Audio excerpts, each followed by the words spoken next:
So really excited for this one. We're going to finish out this Q&A segment. This is part 3. If you haven't checked out the first 2, go do that because we might end up calling back some of those and talking through it, or you might not have context to what we're talking about. So if anything, pause this one, like it first, pause it, and then go check out the other ones. You haven't heard what we said yet, but like it But like it anyway. Okay? You're going to like it. We I need promise. it. I promise. Yeah, really excited for it. So make sure you do that, like it, share it, comment, get it out there. We are speaking from a place of experience, and I am just stoked to be able to have this content, be able to push this out, speak freely, and help as many men break from these shackles and this thing that's perpetuating ridiculously, exponentially in our culture. And so we just talked through all of it, and we got nothing to cover or hide. We just bring truth to the matter, and then you get to take the responsibility of taking action and changing. 100%. Hey, can I tell you a couple stories real quick? Yes, please. Sometimes we're not calculating the cost of our own actions and sin sometimes, and not realizing how devastating this can actually be in our lives. I want to tell 2 quick stories. Cool. So there's a guy that I know, this guy's phenomenal worship leader in this church that we were in. Majorly gifted, talented, spectacular anointing on his life. But the guy was a serial adulterer. He just could not keep his pecker in his pants. And No. he was married, had a great loving wife and beautiful son and everything, and had everything going for him, had a good job, people that cared about him loved him. But the dude just serially committed adultery he just had a real problem. He couldn't control his sexual desires. And so wound up getting cancer, like down in the nether regions, not testicular, not penile or anything like that, but like in his lower intestinal gut or something, and died of cancer. Probably because he was stuck in cycles of shame and condemnation and all that kind of stuff, knowing that he's breaking his wife's heart. She knows all about his sin. She knows what's going on. Sure, his son has learned his identity by now. So anyway, died of cancer. Then another friend of mine who is this 5'10" brunette who is knockout beautiful. They got a divorce because her husband was absolutely addicted to pornography. And she's just, I'm not putting up with this. This is not going to be the example for my boys, for my sons. And experienced the consequences of losing not only this incredibly beautiful woman as a wife, and she's not just a beautiful, a pretty body and face. She's a really great person. She's a really spectacular individual. Loses his sons, right? So now doesn't have any relationship with them, winds up getting cancer of the stomach and dying. These sinful behaviors, the Bible says if you don't judge yourself, you're going to get judged. And you're not judged by God, you're judged by your own sin. Sin has consequences, and it releases death in us. And so it can manifest. And so I really want you to think about that. Let that sober you up a lot. Like, we're not playing games. This is not just about you trying to get past your little porn addiction or whatever. This could be life and death for you. This could be divorce or not for you. This could be your sons and your daughters never talking to you again, serious, right? So please understand, like, the gravity of this situation is immense. But sin, the enemy never, ever comes to you and says, Mitchell, I want you to engage in masturbation and pornography, and it's going to be a great time. It's going to be good. It's going to be awesome. Oh, and by the way, you're probably going to die of cancer in the end. Are you good with that? You want to sign the dotted line right here? Yeah. Are you good with this contract that we're going to make right now? No man in his right mind is going to say that, but the enemy is never going to tell you the backside of the story. He's just going to tell you about the fun. He doesn't tell you about the cost. Yeah, exactly. He's never going to tell you about the cost. So you have to recognize, and we've said it before on the podcast, it's worth saying again, sin always takes you farther than you want to go, makes you stay longer than you want to stay, and makes you pay more than you're willing to pay. And it could be your very own life. God wants to be there for you. He wants to be talking to you. He wants you to be sensitive to his voice. If you're driving down the road, he wants to alert you to dangers around you. If there are people at work that are dangerous to you, to your job, he wants to alert you to them. But if you're thickening your heart, you're callousing your heart to him because you're persisting in the sin, then you're going to reap the consequences of your own disobedience and your behavior. So guys, please understand, we're not playing pussyfoot with this. This is serious stuff that we're talking about, right? Yeah, and even on a single matter, it's, are you preparing yourself and are you preparing the woman that you're making sure to stay and keep a boundary? Are you preparing both of you guys for that which God has for you? Right. Because on this side of it, I'm like, man, I really wish I would have and could have saved myself from marriage. because I recognize like how good marriage is when you have that purity about it. It sounds weird, and like you're talking about last episode, the persecution that comes, the making fun of, the pointing out, the like isolation you get from People calling you goody two shoes. oh, you Yeah, all don't know that what you're stuff. missing. Yeah, To yeah, test drive exactly. the car, it's Right. physiologically, psychologically, neurologically, spiritually, there's a cost to it, and it's bigger than if we look back, hindsight's a superpower, where it's bigger than we would be willing to pay. So 100%. thanks for saying, yeah, thanks for saying that and sharing. Yeah, we're Yeah. not, again, if we're single and we're fornicating all the time or whatever, those images can come back to you when you're supposed to be having sex with your wife, and you can start to compare your wife to this woman that you hooked up 20 years ago with or whatever, and it's really corrupting, and the sin that comes back. Thank God for the blood of Jesus. When you confess the sin, when you break contract with it, when you forgive yourself, all those kinds of things. The Bible even says in Hebrews that he'll cleanse your conscience from those things. Your memories can literally be changed to where you block all that sin life out and you're new, and your relationship with your wife is new and clean and pure. So anyway, good thought. No, that's, yeah, and I could end there. Yeah, thanks for sharing. So Cool. more on that. I'm telling you, if that's more of what we need, let us know, comment, share your thoughts, needs, whatever. Let us know. Yeah, we Shoot want to us hear in the from you DMs guys too. about what you're dealing with and some of these other questions Right, too. So yeah. 100%. We have our protocol that we have, and then we have our coaching as well in our community. So make sure you get in on that. This resonates because we want you guys pure and ready to rock and not dying of cancers and shame and all that, Yeah. tearing up family. Hard pivot. The last two questions. The first one is going to be, why can't I trust myself? Why can't I trust myself? I don't believe my own promises anymore. I like this. I feel split inside. So if this resonates with you guys, and then I tell myself I won't do it, and then I do. Yeah. If you're on that third one, if you're saying, I'm not going to do this, I'm not going to do this, and then you're still trying to fight in the flesh. You're trying to use your willpower when this is a spiritual power that you have. Using your willpower alone is just not going to get the job done. It's not going to pull the truck up the hill, as our pastor would say. You got to surrender to Christ. You got to surrender to the power. Surrender your whole life, your business, your sex life, your finances. You got to surrender all to Jesus. And you might be like, yeah, bro, I did that. Did you though? Did you really go all in on everything about that? Because when you do that, his power is going to be starting to operate in your life, and you're going to have strength and the ability to resist sin. Why can't I trust myself? Man, I feel like there's a whole host of issues of that. Like you said, we have that split almost identity moment where my spirit wants to do the right thing, but my flesh is telling me to do something different.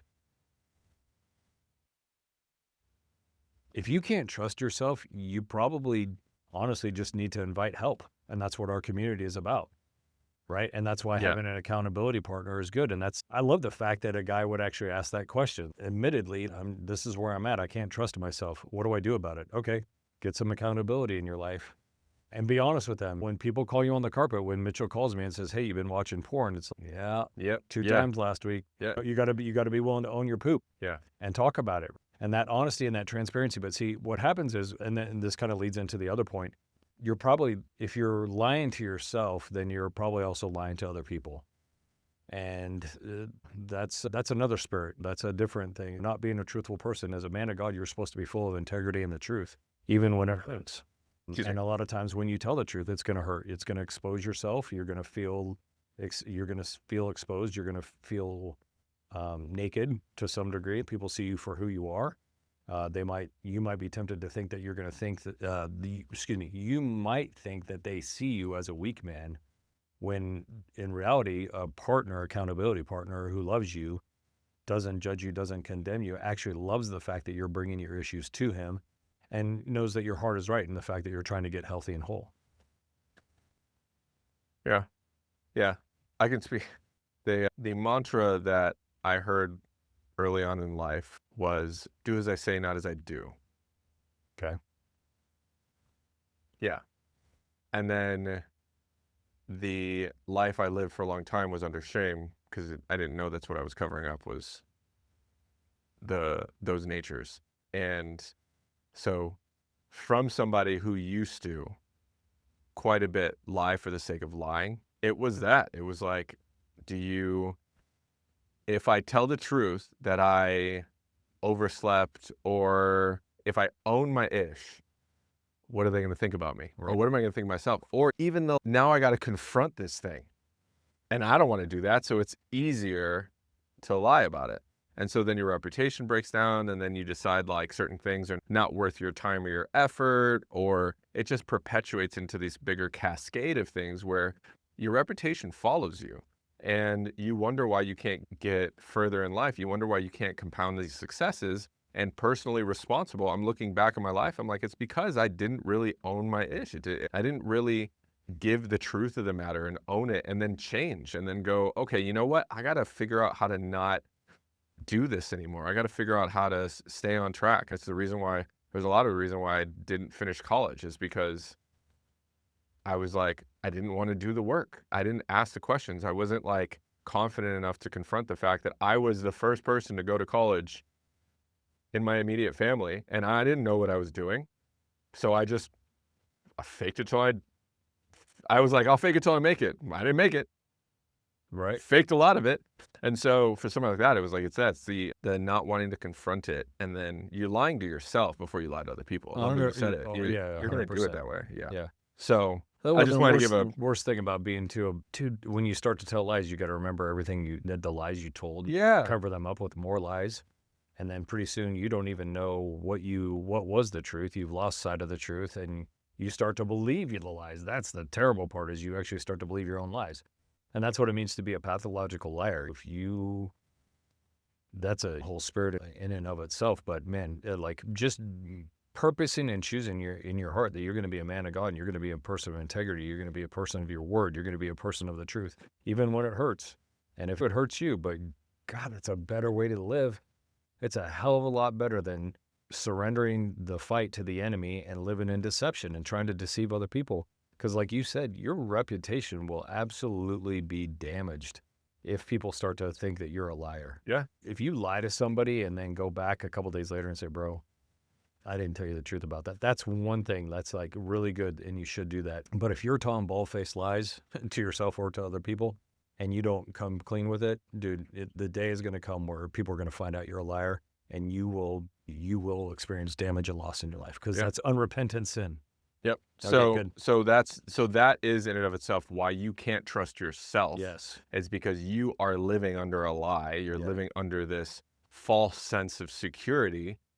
And your body knows that, like your flesh knows that, like your mind knows that, your spirit knows that. As a believer, inherently what's right or wrong, like the commandments are stitched on our heart, Right. correct? Yes. So if that's the case, then and God set these precepts and these standards and how we're supposed to live so we have a fruitful and productive and abundant life, we're not doing those things, so our body knows. So that's why we can't trust ourselves, because in some way, shape, or form, we're skewed or off of what is actually meant for us to live. For So sure. And yeah, you're trying to go to church and have this facade in front that you're okay and blah, blah, blah. Everything's all hunky-dory and I got the victory or whatever.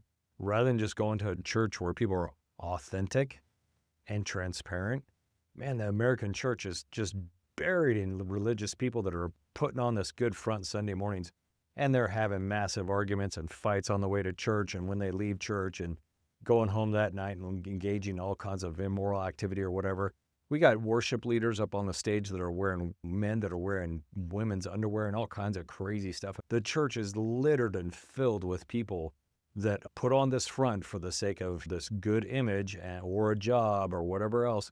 And they know they can't trust themselves because they don't believe it themselves. They're not living in integrity and righteousness. So if you're going to begin to trust yourself, you are going to be accountable. You are going to have an account, an ability to have an account. You have to put your books on the board and be like, this is where I messed up. This is where I overspent. This is what I watched. This is where I did this. This is where I was nasty with my wife. This is whatever. I have to have accountability with somebody who can, like one of my greatest friends was in me in the journey of this method. And he was my accountability partner every week. And then when I would do something out of character, I would slip up, or I would be, at this point, I was like, I would tend to be really hard on myself or down on myself. He'd be like, okay, cool. So how are we going to move forward? Okay, cool. So what are we going to do next? You have to have accountability. And then the next one is you have to just like own the fact that you were the way you were and take responsibility moving forward each and every time. I think if you do those two things, you're going to be set up for success. Yeah, and find the right accountability partner, somebody who's not going to be shaming you, guilting you, whatever. Somebody who's going to say, "Okay, cool. God's already done the work in convicting you in your heart of your sin. You're already at the place of repentance. How are we going to move forward? How are we going to change our thought life to go in a different direction?"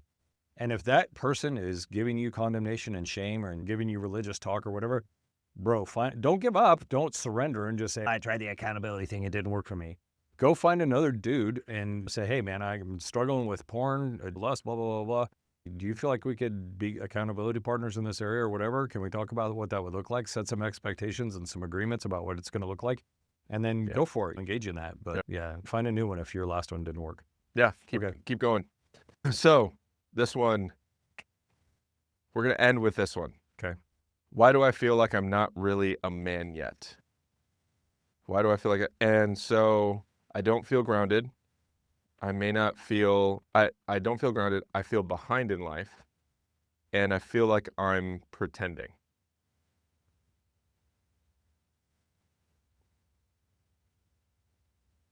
What's our definition of what a man is? We'd have to start there, right? Why do I not feel like I'm a man yet? What's your definition of a man? I think, personally, I think a man is somebody who, when I think about, what are the first, we understand biblical man. So what have you been told? You've been told. Do we want to do the whole women are women and men are men, and men have penises, women have vaginas? JJs, Cool. and okay, good. So that's good. You've done that. Toughen up. Men don't cry. Okay, yeah. Womanizing. You should sleep around. Get in where you fit in, and you got to make as much money as possible and conquer the world. Okay, so those are some expectations. Those are expectations of the world. Yeah. It might be, even as a believer, what you've heard and believed in, or in my case, it was a man is supposed to be quick-triggered or rise and grind and have some level of ferocity outwardly. And then when we talked, it was, no, actually, your calm demeanor, your even-keeled, and your peacemaking ability is actually a strength in the way a man could be. Dope. Okay. Yeah. But yeah, I just wanted to frame that so that way when we talk about this, because there's a reason why we're ending on this one. To be a man, I think about like you. I keep coming back to this image of Moses, and it talks about this in Hebrews. It's like when he became of age, he turned his back on Egypt. There's some point in life where you have to acknowledge that you transition from being a boy to a man. And our society is terrible at helping boys become men. We don't have, the Jewish culture is great about this. They have the bar mitzvah for the boys. They go at 12 years old, they go to the synagogue, they have to do all this stuff to perform and that day, the whole congregation, not just their family, but the whole congregation recognizes, okay, now you are a man. You're no longer considered a boy. We need that in our society. We need some sort of clarity, some focus. I have a friend that did this amazing job. Every one of his sons, I can't remember if it was when they turned 12 or 13, but he saw this. And so he would buy them a gigantic sword, and he would initiate them into man with a sword. And they would name that sword, and they would talk about what it means for this son in particular, like with your calling, the assignment that's on your life. Like, you're going to need this sword as you go forward in life. And this is going to help you remind you of your identity and what God is calling you to and all. Beautiful thing, right? He did this real rite of passage moment with each one of his sons. And it's a remarkable moment. My breath was taken away when I saw it done. I was like, dude, every dad needs to be doing this when their boys reach this age. I love our church. We're at our church. You want to talk about emerge and the rite of passage? I'd love for you. You're a big emerge captain. I'd love for you to break that down. We both are now. Yeah, being somebody who was able to oversee the rite of passage last year is our first year. When you guys are watching, it was the first year last year that we hosted it in the Treasure Valley, our Emerge conference. It's a 3-day men's conference. And boys over what, 10 or something 12. like that? 12 are allowed to come. Yep, 12. Okay. Yeah, a male over 12 gets to come to this conference. 3 days, competitions. It's a conference style, so people come up. There's ministry, there's camaraderie, there are teams, there's bonfires, food. It's an experience to pull us away from what's going on connect to our brothers, connect to God in a very secluded way, Yeah. and then emerge better than we walked in. And there's a whole bunch that we can go into it. I've been going at this point for 8 years, and shout out to Pastor Jurgen over at Awaken for No, man. making sure this is something we do Yes. every year. And so the rite of passage, though, is for any youth 12 to 18 who had not come to conference before, gets to go through the rite of passage. What they do is they go through this gauntlet of a physical route. It's like an obstacle course, right? Last year we made it more like an obstacle course. Sometimes they do it where they have to go through pads of men, or they have to go up this like really steep climb. It's creative in every year to force these boys to physically put themselves in a position where they want to quit, and then make sure they don't. So the rule is every boy has to finish. And the beautiful thing is, at the end of it, I'll tell you what happens after, or what happens during after. But at the end of the race, what ends up happening is then your father or father figure then embraces you along with the entirety of the conference, like The community the around, community around you of men who is like cheering for you. They're along the route in some ways. They're at the end to cheer you on, to embrace you as you're finishing this rite of passage as a man. Then you get embraced by your father or father figure, and then you are welcomed into manhood.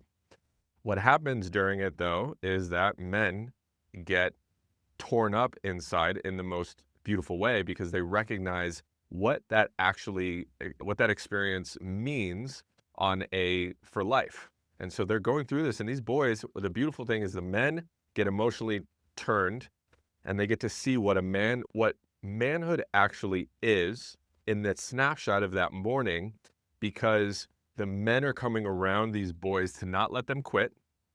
They're coming around to cheer them on to finish the race.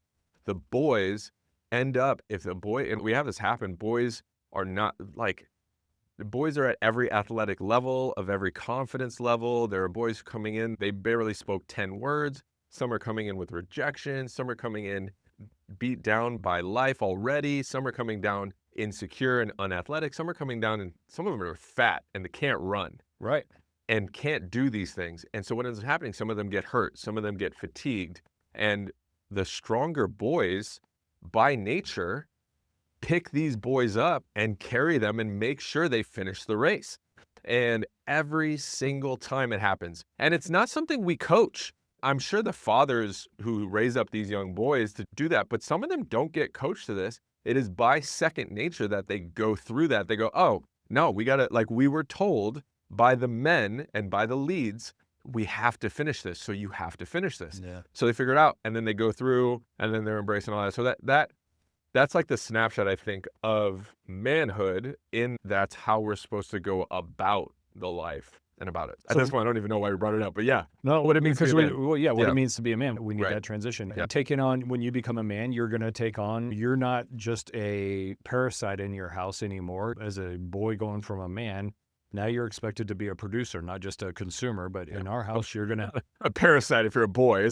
no, when you're, sorry, when your kids just take all your time, energy, Yeah. resources, focus, they're pulling on you for years, and that's okay. That's the way God intends it. And that's a good, healthy, you pour into your kids or whatever. But now, though, they're coming out of that consumerism nature, and now they're realizing, hey, I'm expected to do the chores that I've been asked to do. It's my job now. Dad used to mow the lawn, but now, because it's dangerous, but now I'm a man, I can handle it. I can handle the responsibility. We move them into these things. When they get 15, they get to their driver's license or whatever else.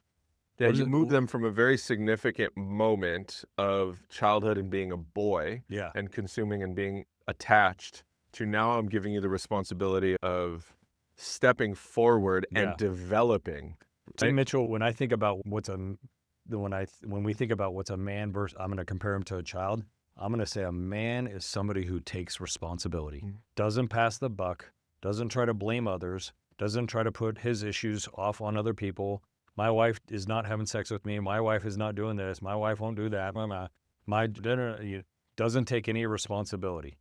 If you're a man, you are a person who takes responsibility for your own actions and for the things that you've been entrusted with. If I don't see that in a person, I'm like, he's just a child. He's childish. So there you go. No, I think it's great. And a shout out to a friend of mine, Greg Francis, a friend of ours. He started Redwood Man Maker. And some of the key values when you're talking about making a man is just that: resist passivity, expect great results and great rewards, and take responsibility. And I know I'm missing one, but those three resonated with me. Like, the picture is the reason why I don't feel like I'm a man yet is probably because you're not acting from those places. If ever there's an argument, typically with like my spouse or with a friend, the first thing is go, hey, this is where I could have changed. Once I've cooled down and apologized because I might have been an idiot because I was like, nah. Once that subsides and I come to the point where I go, I'm literally like one hand is on my chest and one hand is outward, open-handed, going, how do we bridge this? And this is where I messed up. And I expect greatness to come from that. Like, those are the expectations. And while it's not perfect, but that's those, yeah. If you're not feeling like a man, if you don't feel grounded, you feel like you're behind, it's because you haven't probably been doing those on a consistent basis, or that's not how you identify. So yeah, I think it's really good. Yeah. That rite of passage thing, though, is what sold me on our church, man. The first time I saw that, I was like, I cannot imagine what this would have done for me if Yeah. I would have been there. And as a common theme, yeah. I was just like, Yeah. man, it just blew me away. And because I was relatively new to the church at the time, I think it was 2 months or whatever, when I saw that whole thing happen and I saw these men, and not just the men waiting there for their kids at the end, but all the men of our church lined up along the way, whether they had kids in the race or not, cheering them on and saying, you're not quitting. Get your ass up. Keep moving. Just there's a time and a place for some of that rough encouragement. You can do this or whatever. And the encouragement isn't, and as a man, the encouragement isn't demeaning. No. Like, the encouragement is not like, I'm at a hill higher than you. You need to climb that because you're weak, because you're awful. Look at, you can't do this. And you don't hear him going, you fat ass. What's wrong with you? No, You're there's stupid. Can't you figure this out? There's none of that language. none of that. You can Yeah. do this. Yeah, it is, like I said, it is tough. It is bearing down on you. You are at a capacity. Life is built for you to want to quit. It's not an easy thing to do, but when I'm pulling you up or I'm pulling at you or I'm calling to you, what we're saying is, you're strong enough for this. You don't get to quit because you are this and this. You're incredibly gifted. Like, you can actually do this. You're stronger than you think. Like, your mind is weaker or your body's weaker than your mind. Get moving. You can do these things because you are capable of it. Not you need to prove that you can do these things because you're weak. Right. So that even how you speak about it, the reason why you might not feel like you're a man or why you feel like you're behind is maybe because even the declaration and how you go about helping others, or even how you speak about yourself, is that demeaning, negative way. But the rite of passage, we don't do that. Nope. Like, I'm telling everybody, I'm like, when I was running it, I'm on the megaphone and I'm yelling at guys. I'm like, this is long. Like, it starts to die down a little bit because guys are getting a little emotional or they're like in the moment. I'm like, imagine what it's like for them. Keep cheering them on. Keep pulling at it. It might be like it's been 45 minutes. And I'm like, no, but even if it's been years, continue to press in, break. The reason why it's called breakthrough is you have to break through something. Yeah, but you got to push through. Yeah. So the reason why is that's why it's sold so many people. And maybe for some of you guys, maybe there's an area where you can help yourself psychologically. Go do one of these Spartan races. Yeah. What do they call it? Tough Mudder or whatever these races are, whatever. If you got something that you need to prove to yourself that you're a man, go for it, bro. Go get it, man. Accomplish that goal. Make yourself feel like you're a man. And you will walk out of there stronger because you have the mental fortitude to get through the obstacles. You have the mental capacity. We did it in the Army, all that kind of stuff. It was so good for me because I was like, I was that out of shape kid coming out of high school, whatever, and getting the crap beat out of me on that obstacle course. It was so good for me to overcome. I can do this. So when other things that are really hard are presented to me, I've got that mindset built into me that I can do this. So go get into a Spartan race. Go do a Tough Mudder. Get trained by Mitchell R.C. He'll do something terrible to you. Yeah, I mean, run some Spartans with me. It'll be fun. It'll be fun. Didn't you do one this summer? Yeah, I did. Yeah, and Incredible, that was dude. Okay. So I think we're deep diving here real quick. This is awesome. Personal experience. I'm speaking from it. The reason why I did the Spartan race is the first one that I've done in, I think, 8 years. I did 3 or 4 back-to-back years, and then I didn't do one for 8 years. and I did this one. And this is the first one I did solo. And I was smart enough to not do the biggest one. I did the middle ground, and I set a goal. I trained, didn't train as hard as I probably could have. No, I know I didn't train as hard as I could have or as focused, but I went through that race. I had a set goal. I had a set pace. I knew what I wanted to accomplish. I knew what I was capable of. I knew where I was going to push myself. I had those set things, and I did it because I was like, I need to know now in my life currently what I'm capable of and what I can push further in. And that solo time, for me personally, I would recommend doing it first time with a group of people. Yeah. Doing something like that. I did it solo this time because I also had mantras and I also had some things to navigate in my own mind to break through. And I wanted that time with the Holy Spirit and with God to really like work things out. And even now I get a little choked up thinking about, because I can think about the route and the map and like what I was going through, and when I would slow down and what my thought processes were and what my prayer life was like during it. And it was this very sedimented time.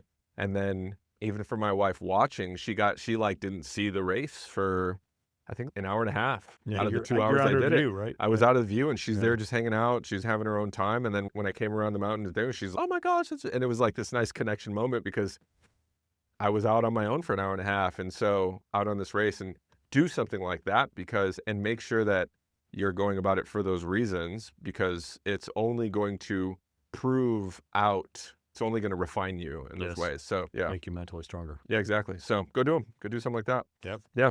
Good spot to end. Love it, dude. Appreciate you guys watching. Love the conversation we get to have. Jump into R35, grab the RM35, our protocol, 9 months to rewire your brain, restore your identity. It's proven it works. And if you like this, like it, comment, share it, hit all the socials that we have, and then make sure to totally lost my train of thought. I'm gonna finish it. If you sign up for a Spartan race, make sure James and Mitchell sent you so we get our commission. No, I'm kidding. That works. It works. We'll catch you guys on the next one.